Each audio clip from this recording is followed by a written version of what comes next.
Harry Potter is a story about school kids that get caught up in terrible circumstances outside of their control. But if we shift the perspective a little bit and focus on the villain of the story, he who had a nose at some point but somehow lost it, Lord Voldemort. And it becomes quite funny. Now, imagine this. You are Lord Voldemort, a guy whose name is so utterly terrifying that people do not speak it, commonly referred to as he who shall not be named. But that's okay, it's normally the mudbloods that are hesitant of saying your name, and frankly you don't care about them anyway, because you are the direct descendant of Salazar Slytherin. So even though your dad was a muggle, you have purer blood than anyone else in the world, and you're gonna share that Puritan ideas with the rest of the world. For years, your obsession has been incredibly clear, which is immortality at all costs. You have dedicated your entire life to becoming immortal.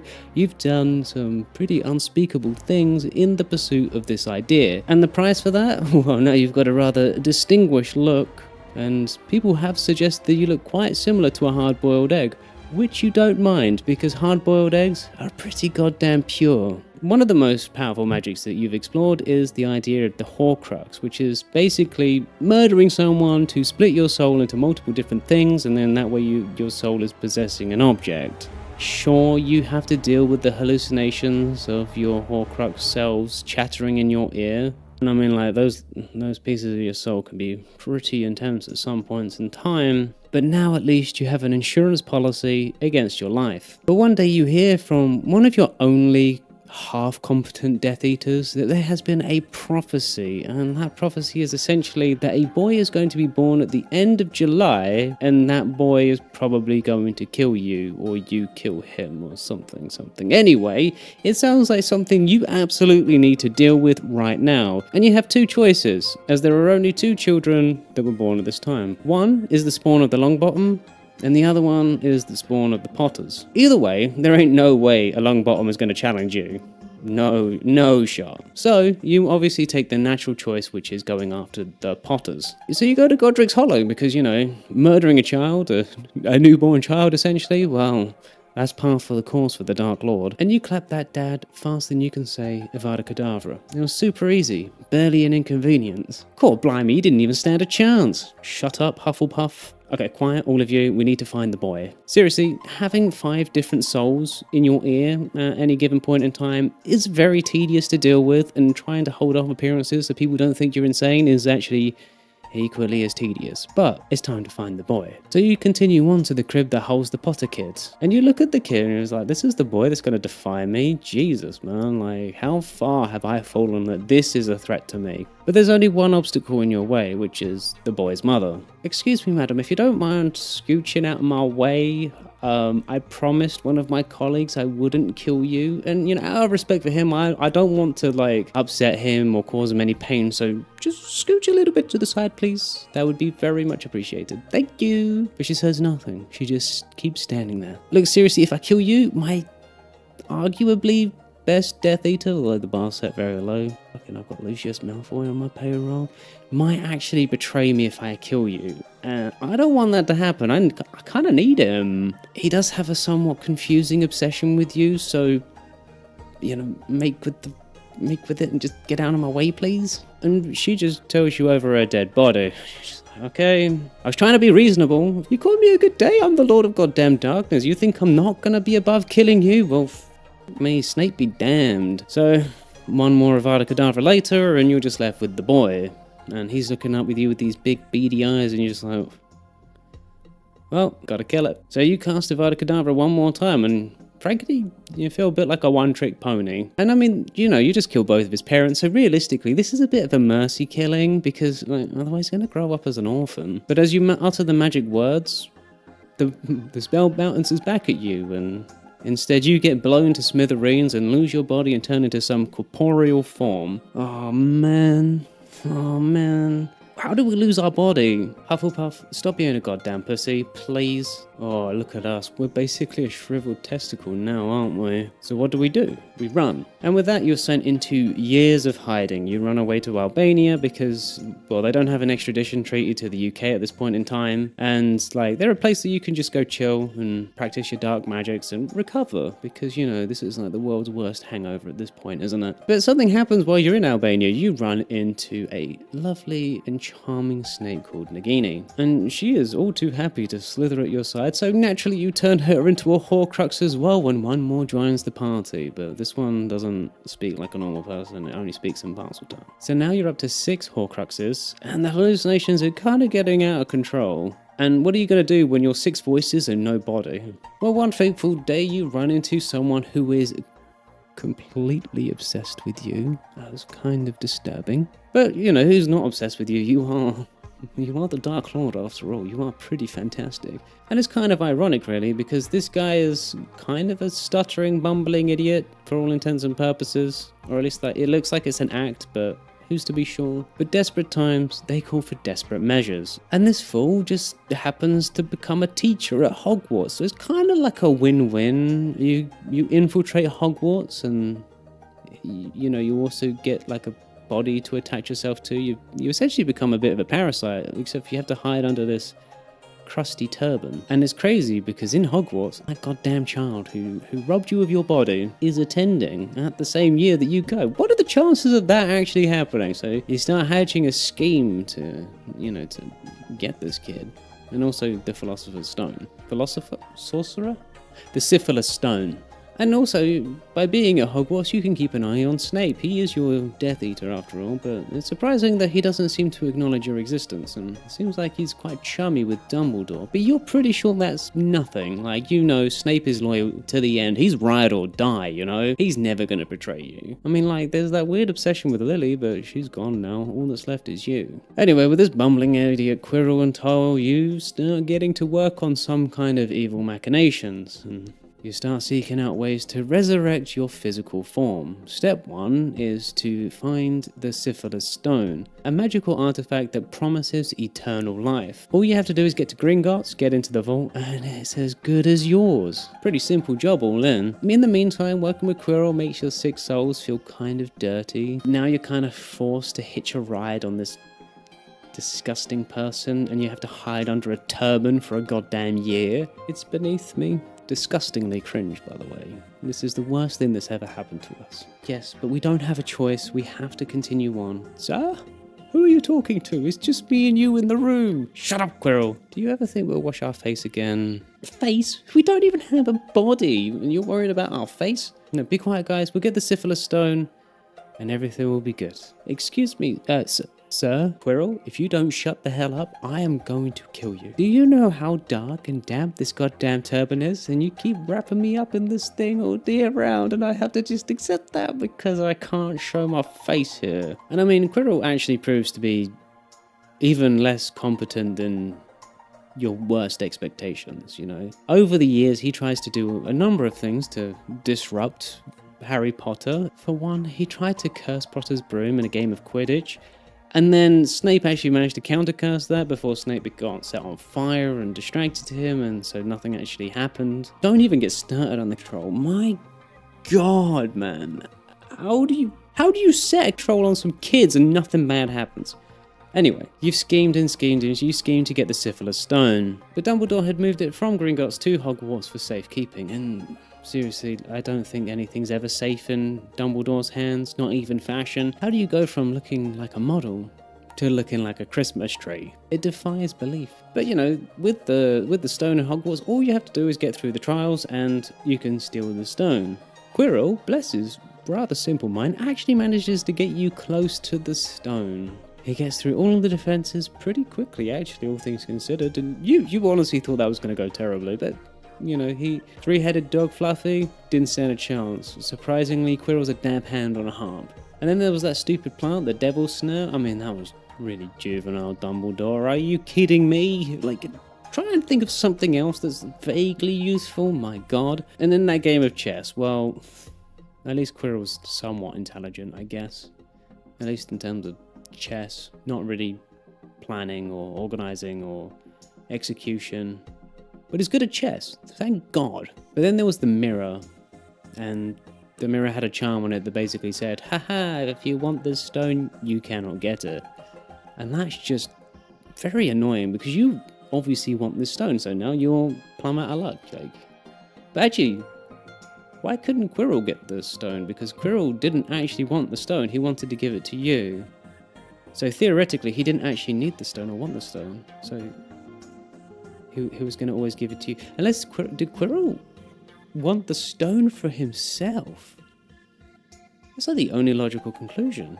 Quirrell wanted the stone for himself. That's why he couldn't get it from the mirror. Huh. What an asshole. But suddenly you hear footsteps behind you, and of course it's the Potter boy. He also managed to defeat all of those other traps. I mean, it goes to show that Dumbledore really doesn't know what he's doing if an 11-year-old can break through. And I mean, how did he beat the chess thing? That was kind of hard for Quirrell, and well, does that mean that Quirrell's just got the mentality of an 11-year-old? And then he opens his mouth. Wait a minute, you're not Snape. Snape? Me? Snape tried his best to save you, my boy. And he would have failed if there wasn't a fire on his clothes that managed to distract me. Snape? Snape tried to save the boy? What does Quirrell know? He's just a tool. Snape is just pretending, so Dumbledore thinks he's completely on his side, and, you know, obviously Snape just has to play the part perfectly, or he ends up losing his cover. Oh yes, actually, you're probably right there. And then the Potter boy comes over, and you realize that he actually has the stone in his pocket. And then you're like, Quirrell, let me talk to the boy. Quirrell doesn't turn around so you can actually face the boy. No, he makes you do your whole 1-minute speech in the face of a mirror. And I mean, the boy is horrified, terrified even, because I mean, like, you know, even in the magical world, having another thing coming out of the back of someone's head, that's pretty next level disgustingly gross. So it's perfect. Maybe you should stay on the back of someone's head forever. But anyway, it's nice to get that beanie off, because my god, it was getting pretty hot and sweaty under there. Like, why did he need a turban? With so many wraps, it's insane. Potter, give me the stone, please. If you give me the stone, I'll give you back your family. Yeah, if you give me the stone, no one else has to get hurt. It's very reasonable. Potter, he's kind of staring at you a little bit dumbfounded, and he starts edging away slightly. Quirrell, grab the boy. So Quirrell leaps forward, and he grabs hold of the boy, and then, for his trouble, he starts burning, and his hand literally disintegrates on him. And then the boy reaches for his face. What is going on? You scream as, you know, Quirrell literally disintegrates into the ground, and you're just left there, looking at what could have been. And how is it possible that you lost to an 11-year-old boy just simply touching you? Your worst nightmare has come true. You were foiled by Harry Potter once again. And once again you are reduced to a shadow, a bodiless, formless wraith. And I mean, what is this? Lord of the Rings? Like, where is your one Horcrux to rule them all? Why is it always going so poorly? Well, that was a disaster, wasn't it? Yeah, you don't say, Ravenclaw. Who knew a kid could destroy someone just by touching them? I mean, it's only fair if a teacher touches a kid inappropriately, right? Dude. But I mean, that Quirrell guy, even Malfoy would have been better than him, no? Oh, Lucius, you mean the guy with an extremely punchable face? Yes, that guy. Where is he, by the way? He should be trying to help me, surely. What's going on here? So you go back into hibernation, and you are slowly waiting for the day where you regain your power. And every now and again, a minion will come up to you and give you updates and all of the goings-on in Hogwarts. My lord, the Chamber of Secrets was opened. Oh, hang on, really? Again? Oh, it's been so long. What happened? Yes, it appears that the diary of Tom Riddle was found. Oh god, no. Harry Potter's gonna kill me, isn't he? Okay. And my lord, it was used to possess the Weasley girl into opening the chamber, and also the basilisk. I mean, that's pretty good. We can use the basilisk to kill all of the mudbloods in the school, can't we? That was the original purpose of that. Not quite. The Potter boy found the sword of Gryffindor and stabbed the basilisk in the head, and then used the tooth to destroy the diary. Oh, I don't feel so good. Well, at least it's a little bit quieter now. But that's mildly inconvenient, isn't it? So now Harry knows how to destroy the Horcruxes. Does he know where the Horcruxes are yet? No, my lord, I don't believe he does just yet. Well, losing the basilisk was a little bit inconvenient because having a scaly death machine is never a terrible thing to have. But hey ho, it's only par for the course that a giant goddamn snake would lose to an 11-year-old boy. That just seems very reasonable at this point, right? I mean, how did Harry manage to stab it in the mouth when the Basilisk turns you to stone if you look at it? But whatever, it is what it is. We roll with the punches and we continue on, right? And I mean, losing a Horcrux, it's also particularly problematic because now you are down a soul, and it was a very large chunk of your soul as well. But hey, what's a chunk of your soul for a future returning Dark Lord? You just need a new plan to create a new body and you can start the process all over again. And your minion comes back to you. He looks like he's pretty eager. He's an eager beaver, actually. My lord, we have news from Peter Pettigrew. Peter Pettigrew? Wormtail. Oh, the guy with the rat obsession. Oh, God, no, not him. Surely not, man. Well, the guy's been cosplaying as a Weasley rat for the last, 12 years. Of course he has, because... oh my god, who would want to be a Weasley rat for 12 years? That is just... wow. What does he want? Because at this point, I'm not so sold on him. Well, he's got a way to get your body back and also get Potter at the same time. This is going to be good, isn't it? What is his brilliant scheme then? Well, Hogwarts is hosting the Triwizard Cup soon, and he's thinking about making the cup a portkey that we can use to teleport Harry to a graveyard, and then we use his blood to create a new body for you. Okay, and you expect Harry to win? He's not even old enough to get himself into the Goblet of Fire. What is... okay, sure. Wormtail really has a wild imagination, doesn't he? Well, Wormtail already put his name in the cup, and it got drawn. Oh, I bet Dumbledore handled that real well. I believe he asked if Harry put the name in the goblet very calmly. Huh? Yeah, he definitely didn't scream in front of anyone. Just, no matter what anyone tells you, let me get this straight. We are going to manipulate the most public and televised event in the Wizarding world, rig it so Harry Potter wins, and then that way he can touch the cup that is a portkey so he can be transported to a graveyard that will allow us to harvest his blood to get me a new body. Yes, my lord. What an airtight plan. I can't imagine that could go wrong. Oh, this is stupid, isn't it? Yes. It is stupid. Hey, we could do it though. Hufflepuff? Jesus, man. But who cares? It's better than just sitting around doing nothing. Yeah, you're probably right, Slytherin. So the plan kicks into action and you wait with the patience of a saint. You watch and wait and eagerly anticipate for the eventual failure of the Triwizard Cup because frankly is an absurd plan. And when Harry is fighting the dragon and is almost losing, you just know that this was the dumbest idea that anyone has ever had. But hey, if Harry dies to the dragon, it's fine. You still remove a threat.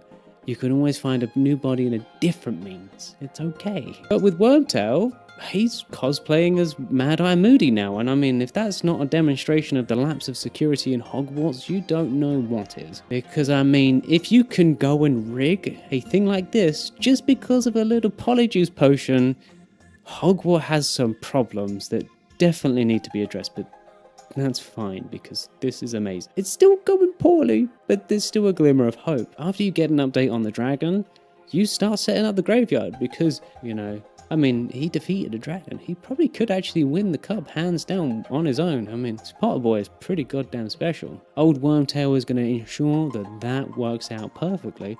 And guess what? Harry actually shows up. He actually wins.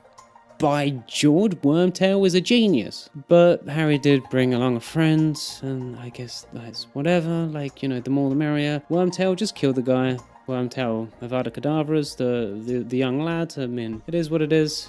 Nothing personal, kid. Mr. Potter, what a goddamn pleasure. It's been a couple years, hasn't it? It's a shame I look like a shriveled ball bag right now. Please just hang tight. We're going to fix this problem toot sweet, and then I'll be right with you, and I'll be able to agree you appropriately shortly. So you lock them up on a statue and you let the ritual begin. And you know, with a bone and a little bit of blood, it does the trick and you are very satisfied. But when it's over, you're back, you're upright, you are erect. You run your hands all over your body and you've got that hard-boiled egg feeling. And that nose, you thought your nose would come back, but thank God that didn't happen. You still have the no-nose. Naturally, you summon the Death Eaters and they all commune around you as if they didn't hide from you for the last like 15 or 20 years or whatever. These supposed loyalists that clearly are incredibly loyal to you, especially that Lucius Malfoy guy. God, he has such a punchable face, doesn't he? And I mean, even Wormtail didn't save you out of loyalty, it was purely fear. You are essentially a Roko's basilisk, so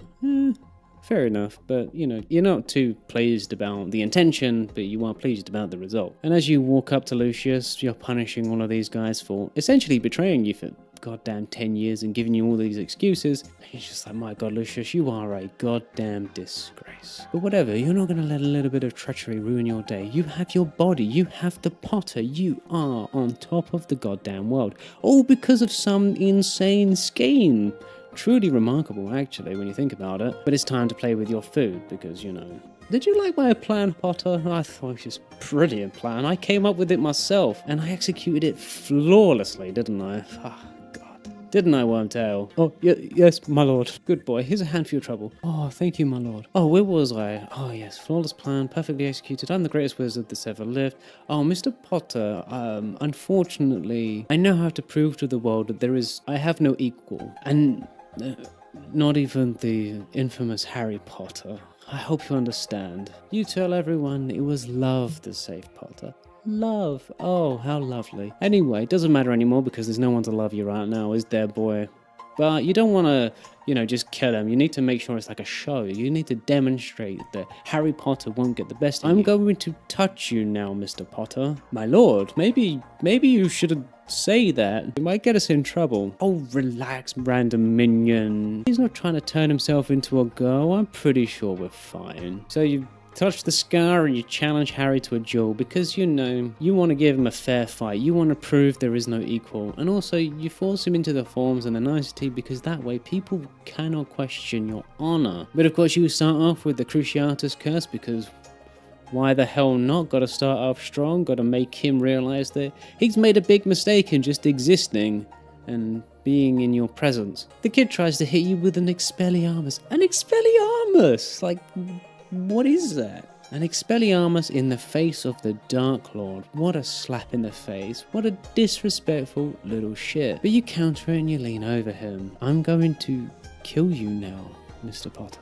But you chuck him away and he manages to run and he ducks behind a grave. I want you to look at me, Harry, while I do it. Sir, stop saying these things. This is very disturbing. I want to relish. Oh, God. What the hell? Shut up, Hufflepuff. Get to work, Voldy. Just as you're about to seal the deal, something horrible happens. Your spells collide and a light erupts between you. And you're wondering what in the hell is going on. He just used an Expelliarmus and somehow is matching your much more powerful and much more superior and wonderful spell with something so juvenile. It's truly heartbreaking that this is happening. I swear, guys, this doesn't happen often. Every other time that I've done this, it's never been like this. Oh god, this is tragic. Oh, you are pathetic, Voldy. As an Expelliarmus. And then suddenly, the ghosts of all the people that you've killed along the way appear in front of you, materializing like phantasms out of your wand. And they start standing behind Harry. And of course, there's Lily and James and that young lad that you just killed a minute ago. Oh, great. How does this boy have the plot armor of a god? Also, why are Lily and James suddenly so strong when they couldn't even put up a fight when they were alive and trying to protect their goddamn child? It's crazy. Somehow they're much stronger in death. Somehow they give Harry the chance to escape by jumping into you, and Harry runs away and grabs the port key. Wormtail? Yes, my lord. Did it not occur to you, hypothetically, to make that a one-way port key? Just so we're clear. Honestly, man, you all disappoint me. If it wasn't for the fact that there was literally no one else. And you guys are the best that I have. I would kill you all. How did you let him slip through your fingers? How did you not do the port key thing? Why didn't you just grab the port key? I don't know. Anything. You could have done so many different things in that situation, and you objectively decided not to. I need Snape. I need anyone who's vaguely useful. We're probably gonna have to make a trip to Azkaban and break out, like, imagine having goddamn Lucius Malfoy, man. When I could have Lestrange, sure, she is completely deranged, but my god, she's actually something that isn't Lucius Malfoy. Still, you're back. First of all, thank you so much for watching. If you like the video, please give it a like, and also, I'm going to be doing a part 2 in a little bit, so subscribe to the channel for that, and also more videos like this, I guess. I also want to shout out my members, Lavender, Yuri, and Alan, and also Pubs, he's awesome up there. Thank you so much for watching, have a great day and have a great life.